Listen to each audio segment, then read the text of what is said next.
Hi everyone, welcome back to the Cox Convention Center. Carter Baum alongside Jim Byers as always. And Jim, it's been 119 days since the Barons were eliminated from the first round of the Calder Cup playoffs, and today we learned the fate of their 2014-2015 schedule. 44 days until the season opener on the road at San Antonio. 50 days exactly until the home opener against Texas right here at the Cox Convention Center, where they will eventually put in some ice behind us.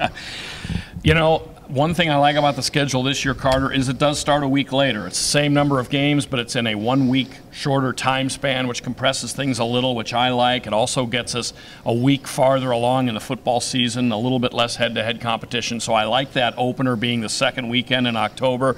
It's going to be a lot of fun. Right out of the chute, though, a lot of San Antonio, a lot of Texas. So it's a long season, and the Barons play those teams a dozen times each, so there's a lot of chance to catch up in the season series. But at least a decent start is important. I don't think you have to get off to a great start in this league because things tend to even out, but you do need to get off to a decent start. You don't want to spot teams too many points early. The first 6 games of the season against Texas or San Antonio, and like you mentioned, lots of Texas, lots of San Antonio, even Charlotte in there 12 times each for those 3 opponents.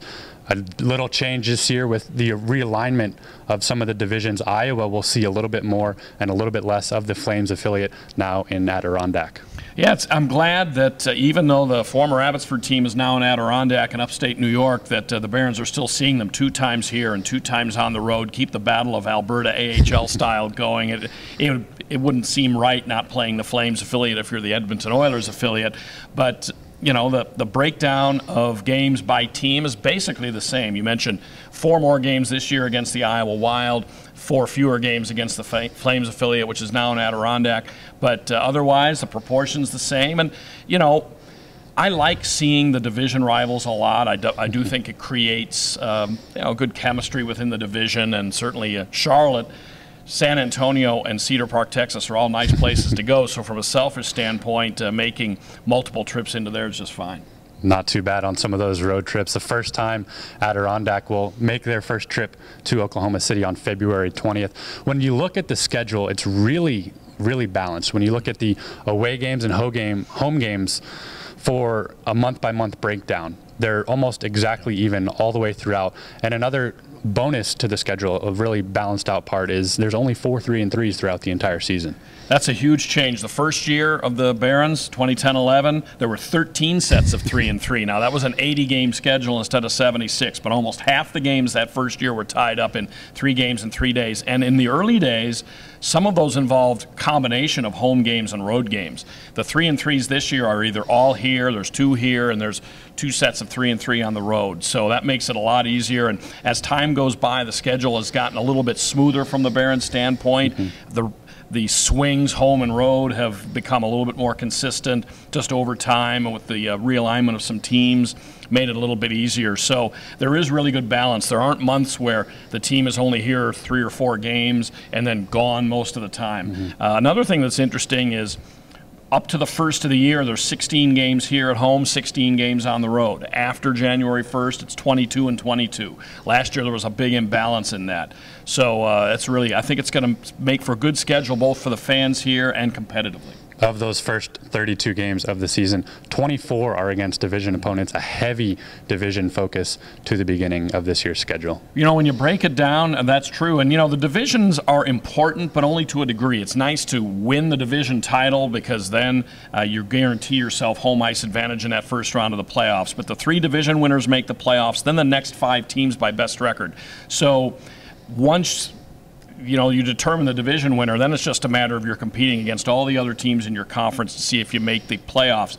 So if you end up in a tough division, all those games stacked up against your own division could come back to haunt you because you're playing against all the teams in the conference to make the playoffs, not just within your own division. But in the Barons' case, 44 of their 76 games, almost 58%, are within the division. So that's an awful lot of division games. Also, when you look at the schedule beginning in February, there's huge swings of home and away. They start out, there's a 5-game homestand in February, then a 5-game road streak, and then 7 games at home followed by another 3-game road trip. And among all of that, it's still even when a month-by-month breakdown. So huge swings in the schedule, but it all evens out. Yeah, it's nice that a lot of the trips are out. You play 2 or 3 games, you come back. There aren't a lot of trips, or maybe any, that span 2 weekends. We had one of those last year, and those are really okay for the team. Once you get out on the road, it's fine to stay out there for a while, but it makes you a little more present here in the community because you're not gone and then coming back. So the balanced schedule is really nice, and we don't necessarily have it easy here because we're a bit geographically isolated. The 2 Texas teams are fairly close, but we're not like teams in the Northeast that have a whole bunch of teams within a 300-mile radius of them where it's easy to just pop back and forth home and road. When the Barons go on the road, they're usually on the road for a weekend, but the fact that the schedule balances out really works out well. When you look at some of the days of the week that the games fall on, there's 8 weekday games, not including New Year's Eve because that's a holiday, even though it is a Wednesday. 8 weekday games, all of them fall on a Tuesday, only 2 in the first half of the season before the new year, but really a weekend-heavy schedule looking at it this year.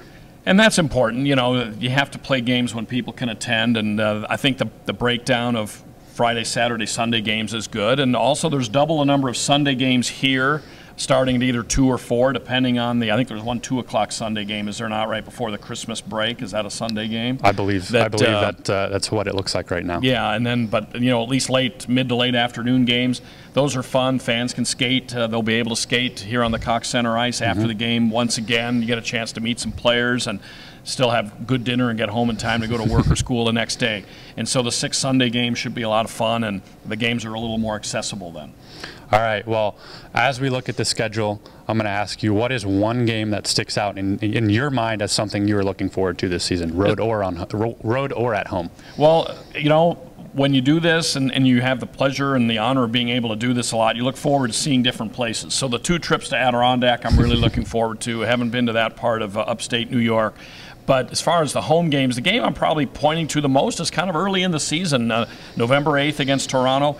In 4 of the 5 years now, Toronto will have made a fairly early November appearance. They've been here a couple times for Kids' Day games. Now this year's is on a Saturday night, and it always seems like Toronto and Oklahoma City have had good matchups. There have been some really interesting games played between the clubs, and so I like getting them in early in the year. You get those traditional uniforms here, and so I'm really looking forward to that one. All right, well, for me, it's one game. It's December 13th when Grand Rapids comes to town. I will graduate college that morning and get to go right to a hockey game. There's no better way to celebrate being a college graduate. You bet. Grand Rapids is always a fun team to see here as well. Oddly enough, your game and my game both involve teams that the Barons played in conference finals back in 12 and 13. Big teams, big histories between the 2 teams. There's lots of excitement surrounding the Barons' 5th anniversary season. All the ticket information is available by calling 232-GOAL or visiting okcbarons.com. Jim, thank you for joining me this morning to discuss the Barons' 2014-2015 schedule. It's an exciting time going forward through these next 2 months. Certainly is. It's been a pleasure. Thanks. All right. Well, for Jim Byers, I'm Carter Baum, Barons TV.